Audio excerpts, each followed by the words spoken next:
I had a 20-year marriage, 2 children, successful career after the accident. While lying in a coma, I saw the true faces of my loved ones. Nobody hoped for my recovery. Everyone was waiting for my death. The most painful part was that none of them were sad. They were planning my inheritance, selling my assets, replacing me. When I woke up 3 weeks later, I shocked everyone. My name is David Mitchell. I'm 45 years old, and I had everything a man could want. Successful construction company, loving family, beautiful home. Or so I thought until I discovered the truth. I've been married to Lisa for 20 years. She's 42, beautiful, intelligent. We have 2 children, Emma, who's 18 and starting college, and Ryan, who's 16. We lived in a $2 million house in Connecticut. My construction company, Mitchell and Associates, was worth $50 million.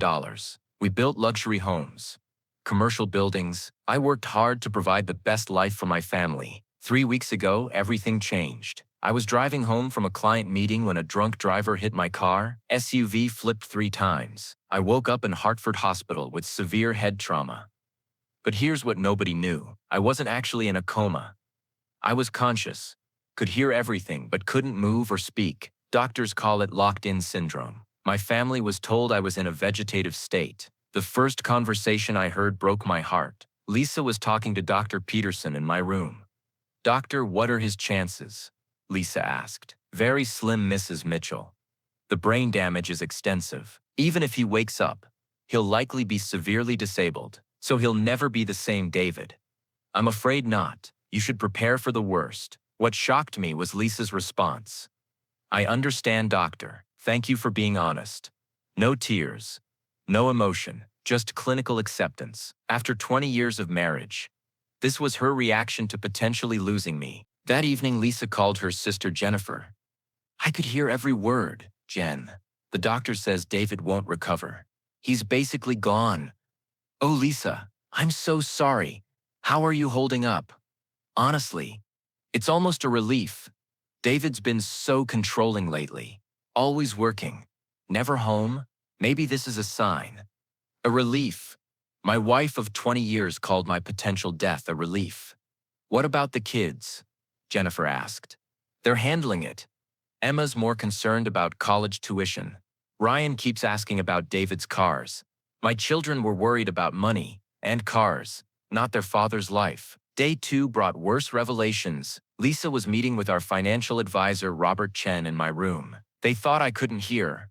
"Robert, I need to understand David's assets, life insurance, business value, everything." "Well, Lisa, David has $5 million in life insurance. The business is worth about $50 million, plus real estate, investments. You're looking at roughly $80 million total." "$80 million?" Lisa repeated. I could hear excitement in her voice. "But there's a complication. David's will leaves everything in a trust until the children turn 25. You'd get monthly allowances but not full control. That's not acceptable.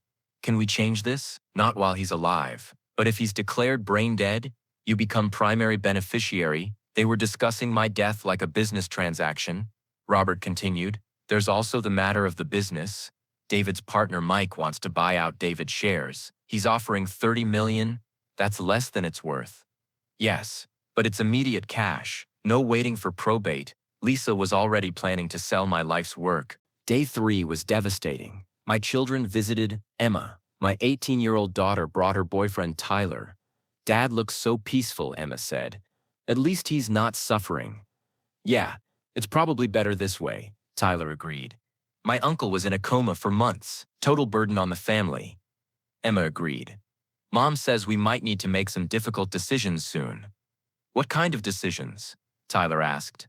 "About life support, whether to keep him on machines." They were discussing ending my life. My own daughter, Ryan, my 16-year-old son, was worse. "Can I take Dad's Porsche to school tomorrow?" "He's not using it, Ryan." "That's insensitive," Emma said. "Why?" "He's basically dead, and I need a car for the school dance. My son wanted to drive my car to a dance while I lay dying in the hospital." Day 4 brought the ultimate betrayal. Lisa brought someone to meet me, a man I'd never heard before. "David, I want you to meet Marcus. He's been helping me through this difficult time." Marcus spoke. He looks so young. Hard to believe he built such a successful company. Yes, David was always ambitious. Sometimes too ambitious for his own good. The way Lisa said was indicated she'd already buried me mentally. Lisa, are you sure about our plans? Marcus asked. This feels fast. Marcus, David and I grew apart years ago. We stayed together for the children. This accident just accelerated things. I realized Lisa had been planning to leave me before the accident. Marcus wasn't just emotional support. He was her replacement. What about the funeral arrangements? Marcus asked. I've contacted Riverside Funeral Home. David always said he wanted cremation. No fuss. They were planning my funeral while I lay there listening. Lisa continued. The life insurance company requires a death certificate. Dr. Peterson says that could take 3 weeks, and then we can start fresh. Marcus said, yes, new house, new life. David's money will give us freedom he never could. My wife was planning a new life with another man using my death money. Day 5 brought family meeting. Lisa gathered everyone in my room, parents, siblings, children. I've called you all here to discuss David's situation, Lisa began. Dr. Peterson says there's no hope for recovery. My mother was crying. There must be something, some treatment. Mom, we have to accept reality, Lisa said firmly. David wouldn't want to live like this. But that wasn't true. I desperately wanted to live. I just couldn't tell them. What are you suggesting? My brother Tom asked. The doctors mentioned comfort care, removing life support, letting David pass peacefully. My brother Tom supported Lisa. David always said he didn't want to be a vegetable. Maybe Lisa's right. Only my mother objected. He's my son. I can't give up. Mom, keeping him alive is selfish, Emma said. Dad's already gone. We're just prolonging suffering. My own daughter was advocating for my death, Ryan added. Plus the hospital bills are crazy. Mom says it's costing thousands per day. Money. Everything came down to money. Day 6 was decision day. Lisa met with Dr. Peterson to discuss withdrawing care. Mrs. Mitchell, I understand this is difficult, but if you're certain David wouldn't want prolonged life support, I'm certain, doctor. David valued quality of life above everything. He wouldn't want to exist like this. Very well. We can begin the process tomorrow. Remove the ventilator. Stop medications. It should be peaceful.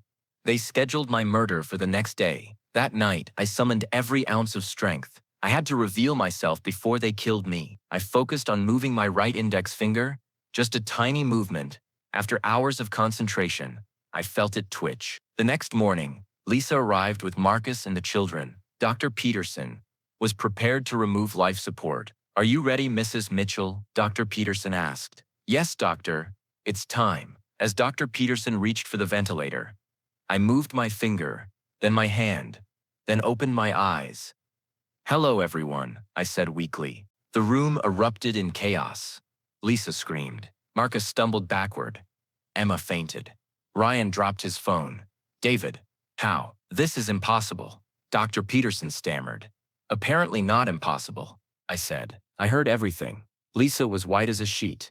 David, we thought, the doctor said. The doctor said I was in a vegetative state. But I heard every word you spoke.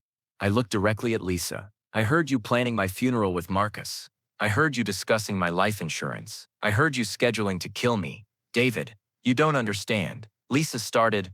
I understand perfectly. You thought I was brain dead, so you planned to cash in. Dr. Peterson interrupted.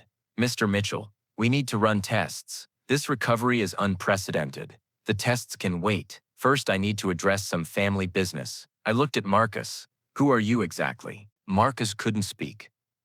Lisa answered. David, Marcus is just a friend who's been helping plan our new life with my death money. I corrected. I turned to my children. Emma, Ryan, did you really advocate for ending my life? Emma was crying. Dad, we thought you were suffering. We wanted to end your pain. My pain, or your inheritance delay. Ryan tried to explain. Dad, Mom said you'd want us to be practical. Practical? Is that what we're calling it? I addressed the room. For 6 days I listened to you plan my death, divide my assets, and replace me. Only my mother showed any genuine grief. Lisa tried damage control. David, you're misunderstanding everything. We love you. We just thought, you thought I was dead, so you moved on.